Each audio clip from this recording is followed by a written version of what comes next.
We were hearing a lot about the complexity of, in a sense, the task of making the energy transition. But that to some extent conceals the fact that what we have to do is really unusual politically, because it's very clear.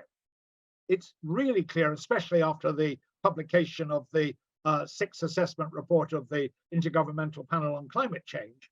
It's very clear what climate policy success, and therefore a successful energy policy, will look like. It will be, the goal is to keep the rise in global temperatures below 2 degrees centigrade. We very rarely set out on a political objective as clear as that.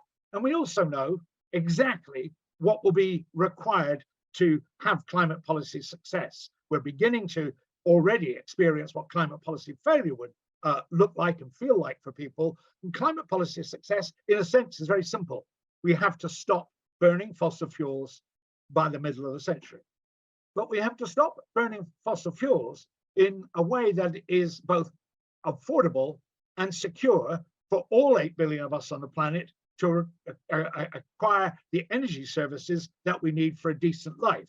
So we can't just stop burning fossil fuels. And it's as we try to do that, that the complexity starts to kick in for that. But a lot of people worry somehow that achieving that would be really bad for the economy, and somehow that's what is the biggest barrier. Well, not at a global scale. About 70% of the energy services that we obtain from burning fossil fuels ends up as waste heat. So we're spending money to achieve nothing other than heating up the atmosphere. And to get to net zero, to stop burning fossil fuels, we will enormously take that waste out of the economy, we'll increase productivity, and we'll actually have economies that function better. So it's not just that the technology to achieve that goal is already there, but we won't damage our economy as a whole in order to do that. We'll actually improve the overall efficiency of the economy. So the question that you're asking, so why aren't we doing it? If it's so obviously beneficial to us to do it, and we know what we've got to do in order to do it, where are the obstacles coming from? And as you picked up, I think most of those obstacles come from politics, not from economics or from technology. And the reason they come from politics really has two parts to it. One part of it, the more obvious part of it, is the incumbent providers of our energy are very reluctant to be, as it were, displaced by innovators. And the incumbents tend to be much closer to political power, much closer to governments, and therefore they have much influence on the choices, more influence on the choices government make than the innovators have. And that makes for a real imbalance in the power between the people who want to hold on to what they've got in terms of the markets they supply to, and the people who are actually providing something that would not only be better for the climate, but would also be better economically. The key to that future is a future that will be much more electricity dependent than the current future will, in effect, be replacing molecules, carbon molecules, by electrons.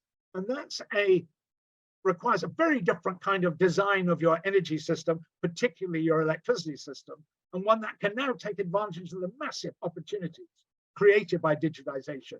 So that in effect, we're looking at a future where if we get this right, we'll be supplying energy to people, not so much by selling them more and more of a commodity, but by actually providing a service for them. And our business models will much more be like a Netflix than they will be like our current model, which is just a classic, rather 19th, 20th century commodity supplier. And I think that's a really hopeful and optimistic view of what's possible. The incumbents will get in the way of that. The innovators will fight hard for that. But there's a second, I think, and very important political obstacle, and that's ideology. There is no way that the transition we have to make, and that in the time we have to make it, and this is a very unusual problem, in that we not only have to get to the right place, but we have to get to the right place by a specific time, or we will have failed.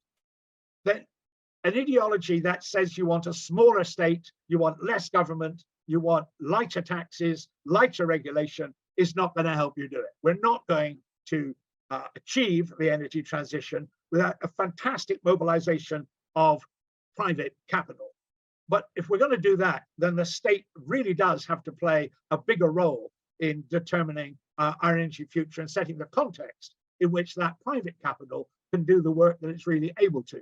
Now, there are a lot of people who, for ideological reasons, want to lower the role of the state, and you see that expressing itself in those political parties that are skeptical about climate change, that resist doing the things that are necessary to do in order to achieve climate policy success. So those are the two reasons, I think, why we're not doing all the things we could be doing to take advantage of a better economy and a better environment.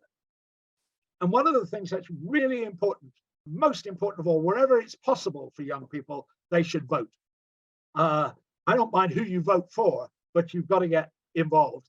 Otherwise, boomers like me are not going to leave your planet you're going to want to live in. And I am living now in Britain. I'm living with a really bad result of young people thinking that voting isn't worth doing. The overwhelming majority of young people wanted to remain in the EU, knew it would be better for their lives if they remained in the EU.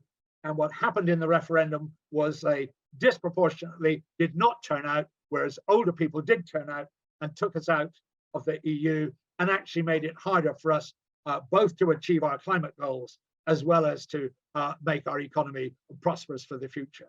So really important. All the other things are also important, but if you don't vote to some extent, you're just pouring your other efforts a little bit into the sand.